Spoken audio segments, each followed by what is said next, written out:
Espace TV, le 22h.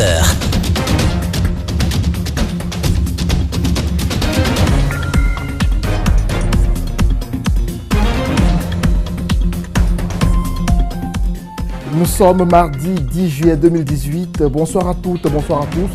Bienvenue dans le 22h. Au sommaire, la marche annoncée des forces sociales de Guinée a été effective. Plusieurs milliers de citoyens ont répondu à l'appel des plateformes de la société civile réunies au sein de cette dynamique. De la tannerie à l'esplanade du stade du 28 septembre, la manifestation s'est déroulée sans incident.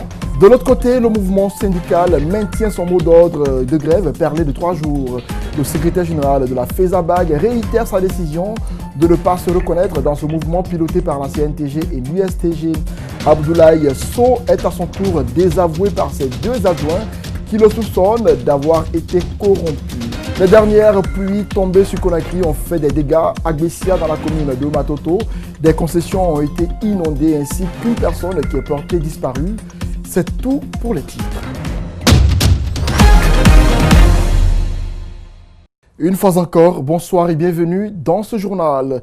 Plusieurs milliers de Guinéens étaient dans les rues de Conakry ce mardi pour protester contre l'augmentation du prix du carburant à la pompe. Cette mobilisation citoyenne initiée par les forces sociales de Guinée a débuté au carrefour de la tannerie dans la commune de Matoto pour se terminer sur l'esplanade du stade du 28 septembre de Dixine. Nos reporters Djibril Ba et Lamine Silla ont suivi les marcheurs dans leur progression, ont suivi leur constat. C'est une ambiance électrique qui s'empare des marcheurs, des citoyens qui ne veulent pas du tout se soumettre à cette décision qui revoit à la hausse le prix du litre du carburant à la pompe.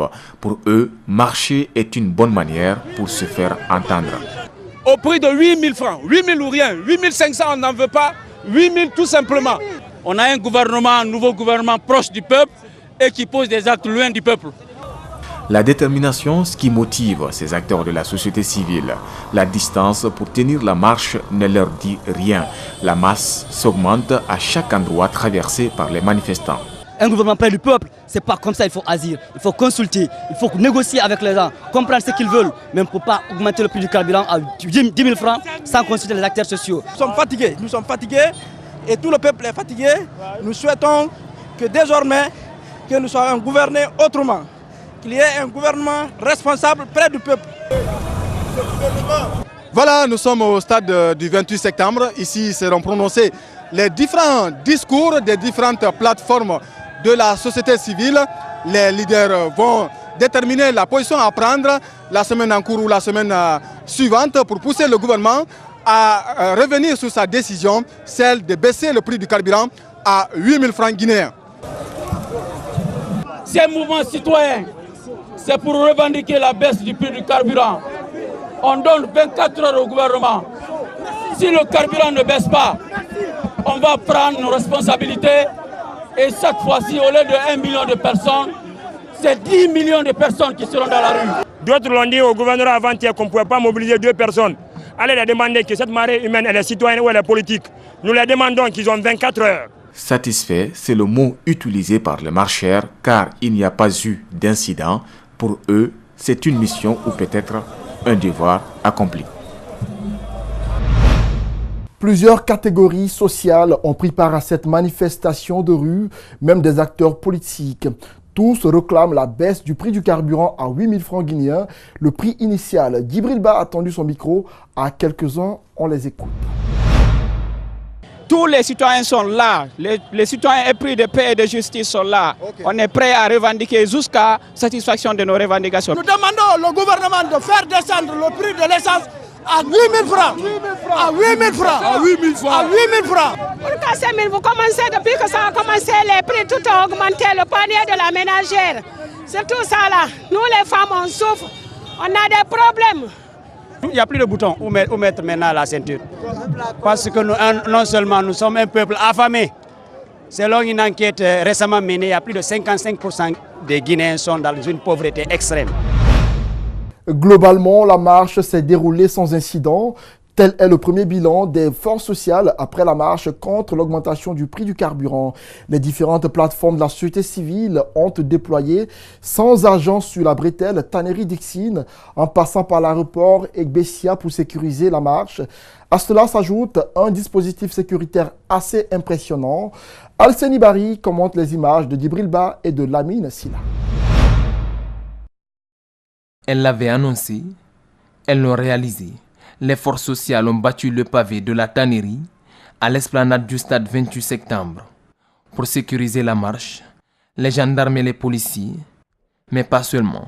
Ces agents ici en jaune sont de la société civile. Pas de débordement, les manifestants utilisent une seule voie, ceux qui ne sont pas concernés par la marche occupent l'autre voie.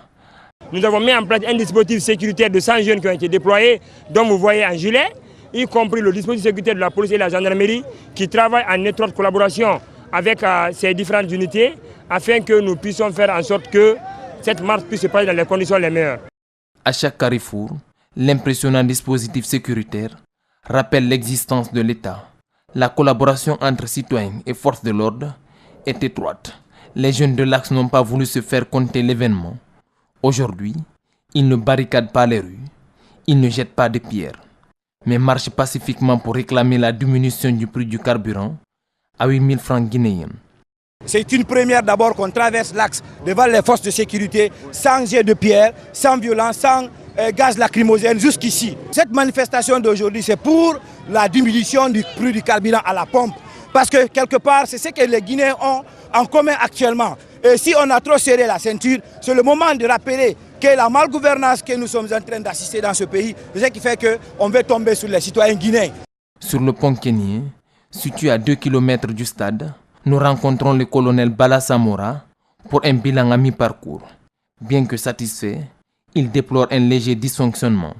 Pour l'instant, il faut reconnaître qu'il n'y a pas encore de comportement agressif visible pour l'instant, mais le seul point négatif, c'est que c'est l'organisation interne. L'organisation interne, on constate une foule dispersée qui fait que ce n'est pas facile pour nous de les contenir. À la fin de la manifestation, les premiers enseignements peuvent être tirés. Pas d'incident, les citoyens ont exprimé leur droit de protestation, les forces de l'ordre n'ont pas usé de la violence. On a 0 incident. La police, je viens de parler avec la police et la gendarmerie qui nous félicitent et qui nous encouragent que si toutes les marches sont comme ça, que le gouvernement ne fera que, autoriser. Nous félicitons le gouverneur de Conakry et nous disons au peuple souverain de Guinée de se mobiliser face au comportement unilatéral de l'établissement basé au Palais Colombe et en Séouturia. Ça ne marchera plus avec le peuple souverain de Guinée. Salut camarades! La manifestation a certes été une réussite, mais des remarques ont été faites par nos reporters déployés sur le terrain. Les forces sociales souffrent d'un manque de leadership. Chacune des plateformes présentes a voulu se faire voir, chose qui a provoqué des dysfonctionnements par moment. Quelques-uns tentent de le justifier. Suivez. On n'a pas une personne qu'on dit voilà la tête. Pourquoi? Mais nous avons au sein de l'organisation, on a mis au fait des sections et des comités d'organisation, de communication et de coordination de la chose. On a évité ça parce que souvent, les guerres de leadership, c'est ce qui divise les groupes. On a évité cela, mais vu l'organisation, franchement, je peux dire que ça a été une réussite. C'est l'union qui compte aujourd'hui, c'est tous les jeunes de Guinée qui sont là. La société civile doit contribuer à la création de cette nation guinéenne que nous avons tant réclamée.